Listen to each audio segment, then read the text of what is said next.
Welcome to the D-Shift podcast, where we provide inspiration, motivation, and education to help you transition from the challenges of divorce to discover the freedom and ability to live life on your own terms.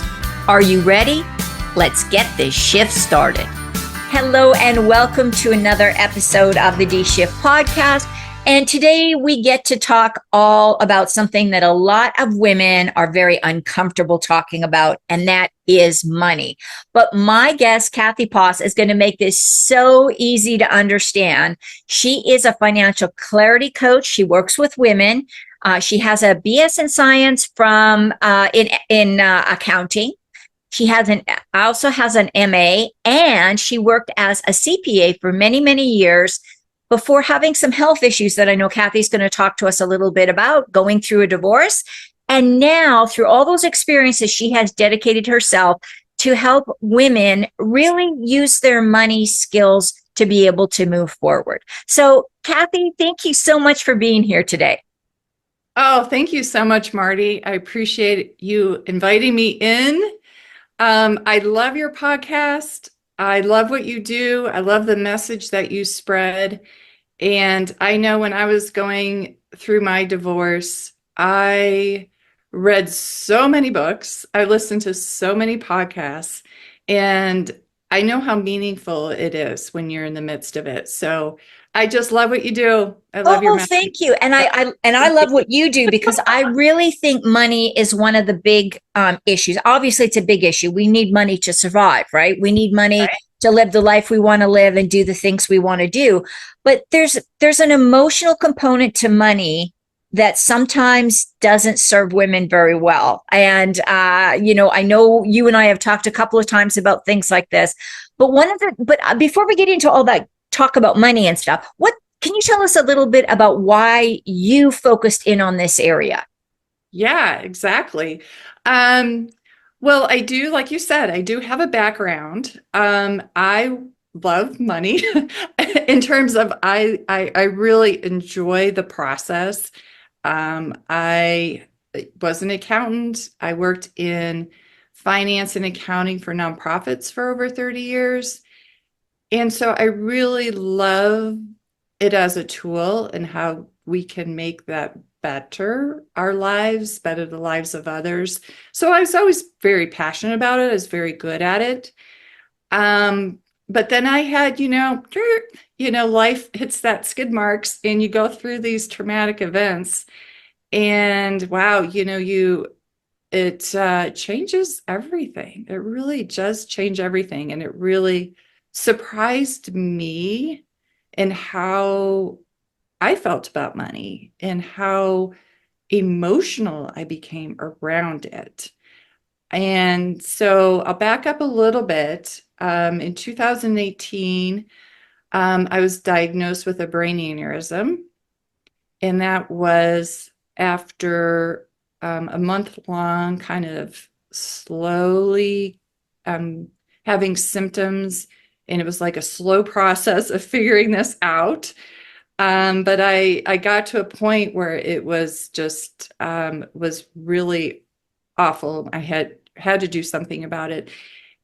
And I knew intuitively something was wrong with me, but I was not really able to listen to my intuition all that well. That skill was, I had lost that over time. So it was something that I finally was able to step over the line and say, there's something wrong. There's absolutely something wrong. We got to do something about this. So fast forward, had emergency surgery, and it was a long recovery for me. Lost my job, lost the ability to do money. I was the financial person in my relationship, and because I lost that, it really that was my identity. I really lost part of my identity that way. And then a couple of years later, I went through a divorce that was unexpected on my part. And wow, that put me back into all that traumatic feelings again. And that is where wow, I just hit, why I know how to do this. Why am I so stuck in that fear? The fear when you're going through an event like that, where you lost your job, you lost your identity, you don't know how you're going to survive. Am I going to have enough money? How am I going to pay the bills? Where am I going to live?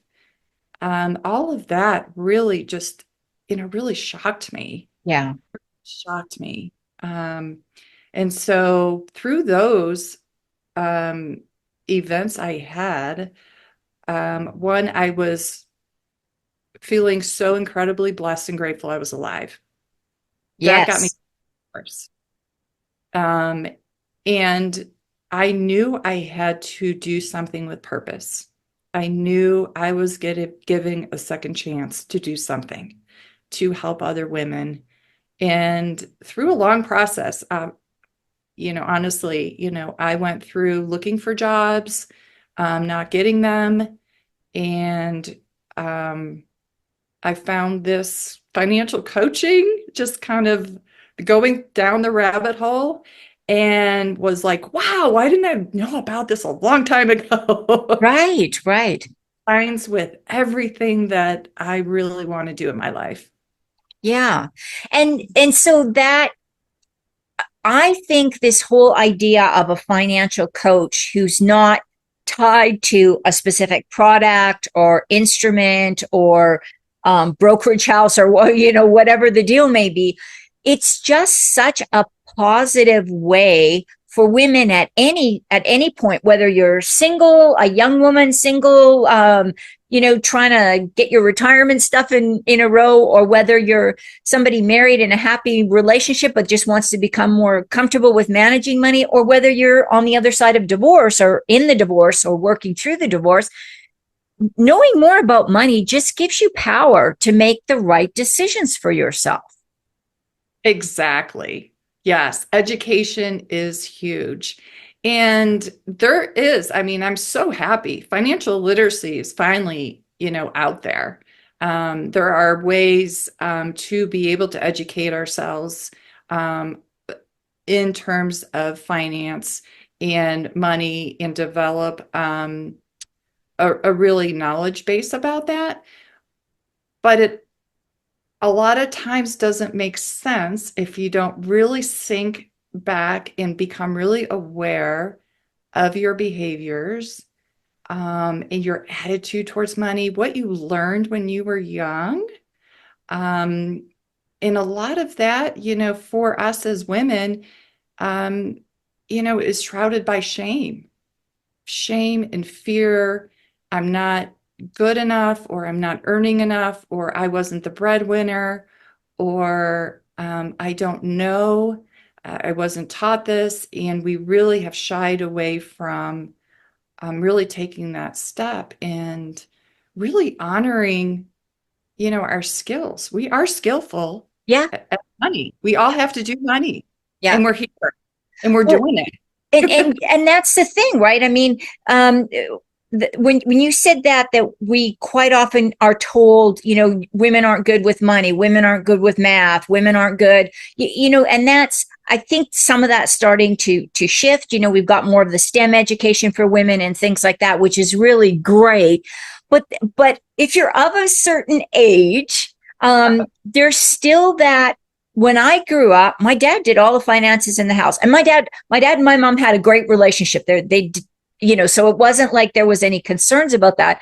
But I can remember my mom would just be, oh, well, Stan will deal with that. That was my dad's name. Stan will deal with that. And she was okay with that. And I kind of grew up assuming that the men would manage that. And I've been in two relationships, and both of them, I kind of managed the money, but I never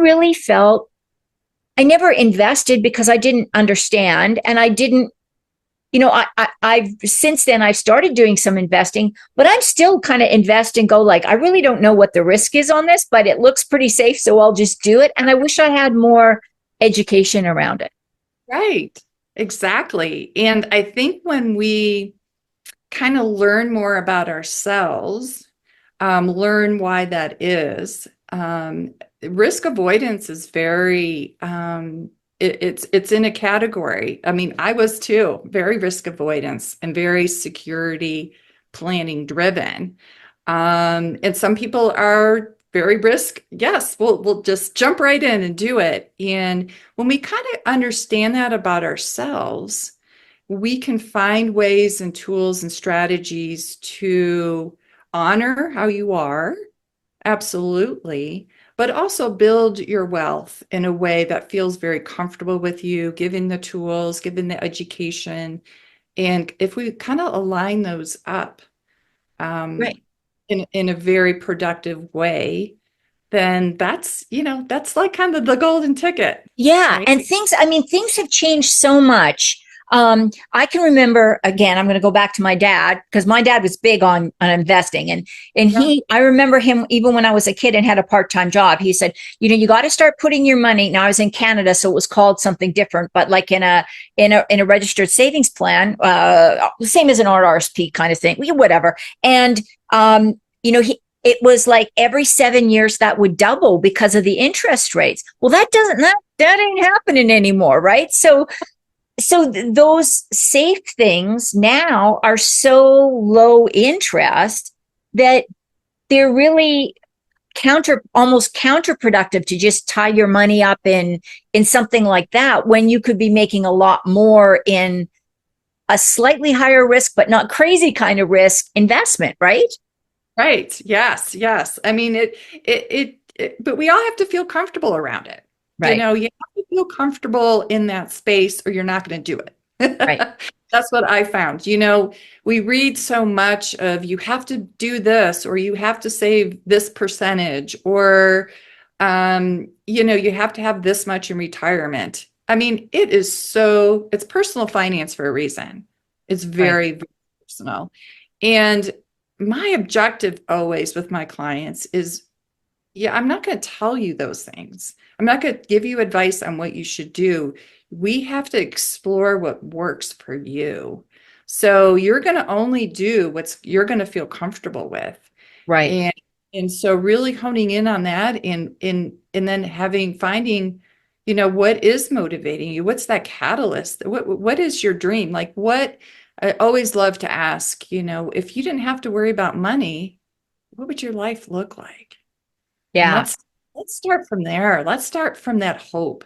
Not the fear or I'm not good with money or I don't have the skills, but let's start with hope and motivation to live the life that you want to live, not just in the future, but right now. Yeah. And I know you focus on sort of three building blocks on this wealth roadmap that you use. Is that the first building block is kind of getting that idea of the vision or can you go through Absolutely. those three with us?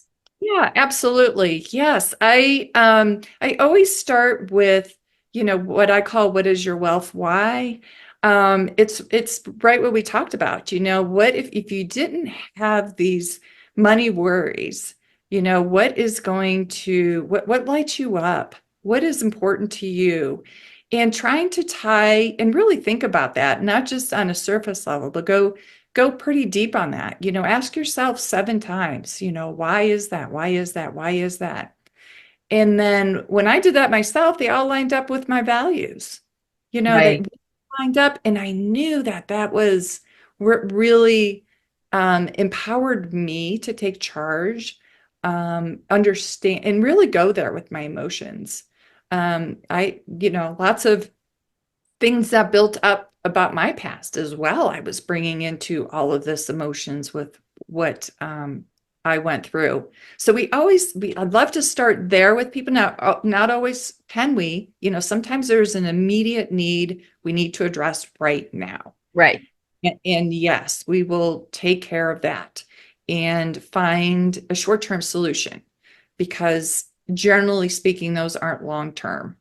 Um, and so I always like to start with the wealth why, and then go backwards. Okay, then we're going to align our behaviors, really assess what we do. Like if we look at our budget and look at our spending patterns, you kind of know. Like I mean, you feel if you spend and you feel guilty about it, or you have regrets, that probably doesn't align with your values in your wealth why.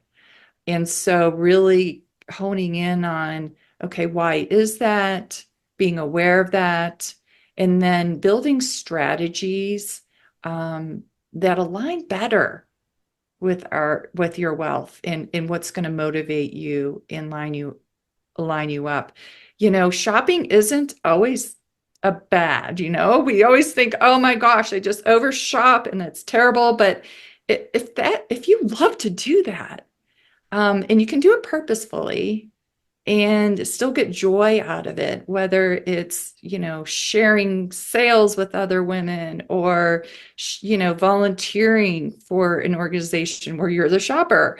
If that's a passion of yours, then that's okay. We want to look at it and make sure it fits within your means and Right. all, but we can find there isn't I don't believe that there isn't a one size fits all, and we should really work on trying to minimize that shame that we have around how we deal with our money and our finance.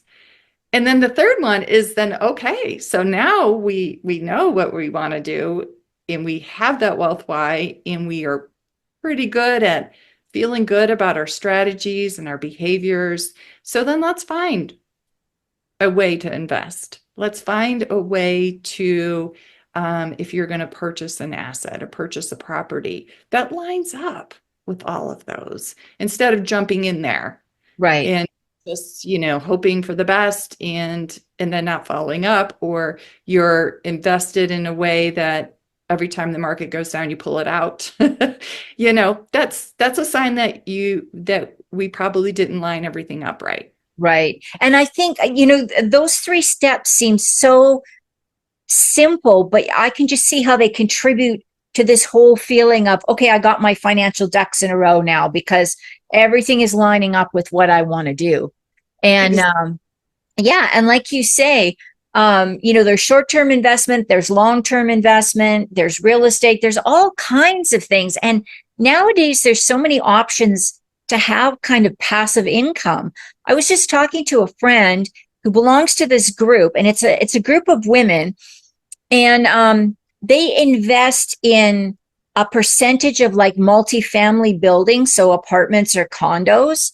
And so they all are together, and there's about 20 of them. So they will each put in, say, $1,000, and then they own a small percentage of that building. But it's a continuous revenue, right? And it's a higher interest rate than they would get in the bank. It's relatively low risk because the buildings are insured. So even if something were to happen to the building, as long as so there's all kinds of I had never heard of something like that.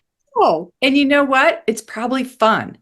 Yeah. It's probably fun for them because they're doing it with other women. They're doing it in a group and they're all in it together. So, that's probably a value of theirs, Right. Connection and learning from each other.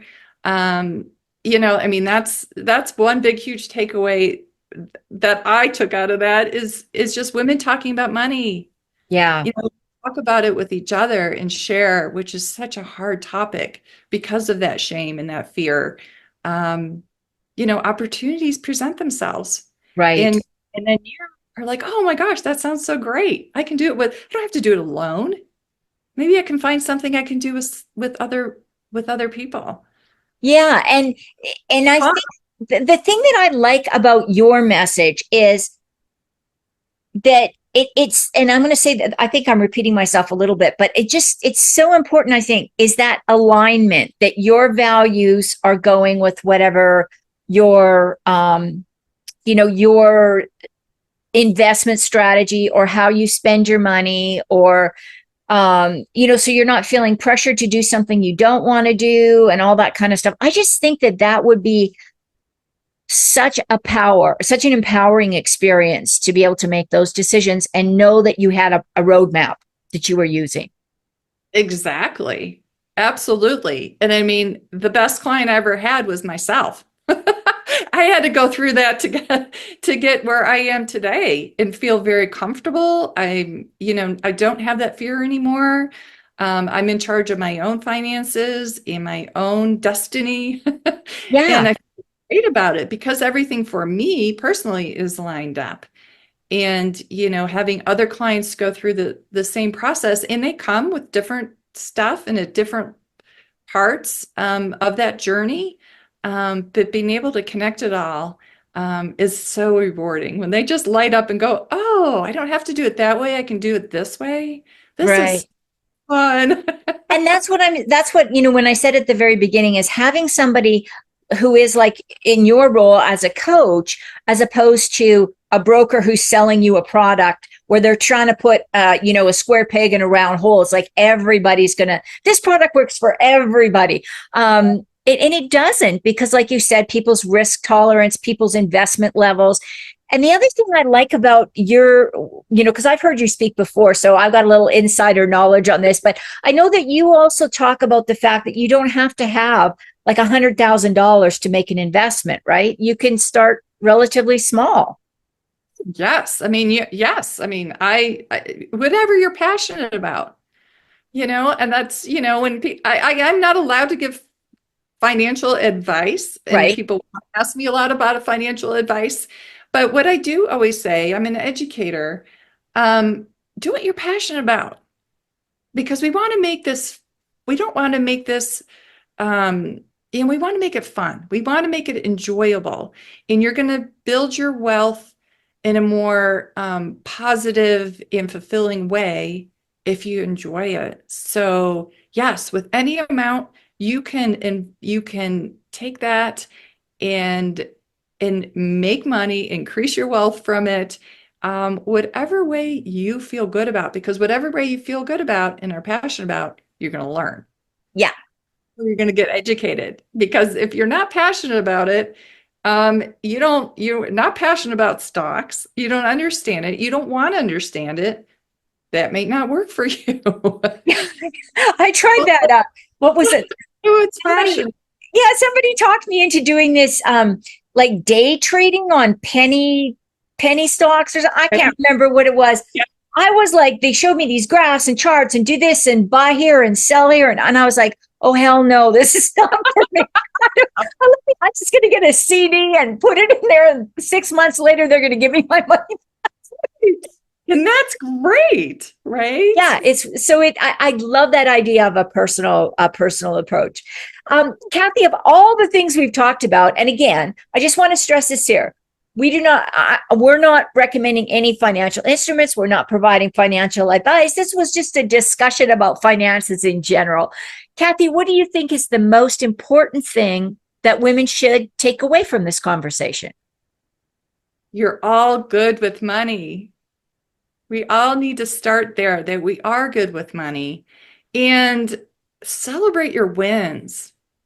And I'm not talking big wins. Yeah, celebrate those. Those are great. But celebrate the little ones. The ones that are just, sit back and reflect on your previous day and go, yeah, I did this. And that felt really good. It aligned with my purpose. And it might have been a small dent in the process, but I did it. I'm good at it. And acknowledge yourself for that. What great words, and so positive, because we can all use a little bit of patting ourselves on the back and saying, good job. Kathy, if people want to find out more about what you do or talk to you about what you do, what's the best way to reach you? Email is Kathy with a K, ATHY, at Kathy Haas.com. So email is the best way, or at my website, solowomenandwealth.com. And then I'm on LinkedIn as well. Wonderful. I will make sure that information gets in the chat. And Kathy, thanks so much. This was a great conversation on finance, just the mental approach to dealing with finances. I really appreciate that. Oh, thank you so much. I appreciate what you do. And Yes, everything is just great. What you Right. did. Thank you. And I'd like to thank everybody for listening into the D Shift. I know that you will have found something in here that resonates with you. And I look forward to having you listen in to the next podcast. Thanks for listening and supporting the D Shift podcast. If you would like to attend live trainings by our amazing guests and have a chance to ask questions and get answers from our experts, join the D Shift crew.